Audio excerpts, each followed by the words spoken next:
ইসরাফিল সিংহা ফু দিবে দ্বিতীয় ফু। সবাইকে যখন হাসরের ময়দানে উঠানো হবে, তখন প্রথম উঠানো হবে আমাদের নবীকে। হাদিসে আছে 4 ফেরেশতা জিবরাইল, মিকাইল, ইসরাফিল, আজরাইল আসবেন নবীজির রওজা মুবারকে। এসে সবার পক্ষ থেকে জিবরাইল ডাক দিবে, ইয়া রাসূলুল্লাহ, হাসরের ময়দানে যাওয়ার জন্য আপনি কবর থেকে ওঠেন।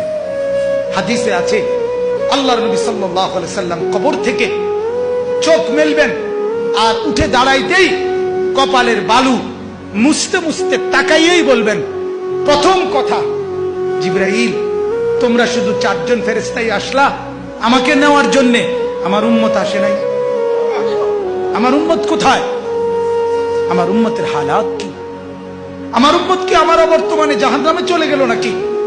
জিবরাইল তখন বলবেন, হায় ইয়া রাসূলুল্লাহ, আজও ভুললেন না, আজও ভুললেন না, আজও সেই উম্মত উম্মত। যাওয়ার দিনও বললেন, দুনিয়ায় থাকতেও বললেন, আজও বললেন। আপনার উম্মতের এখনো উঠেই নাই, এখনো তো কবর থেকে কেউ তুলে নাই, আপনাকে তুলেই বাকিদেরকে উঠানো হবে। আল্লাহ নবী বললেন, তাইলে চলো, তাইলে ঠিক আছে, চলো হাসরের মাঠে।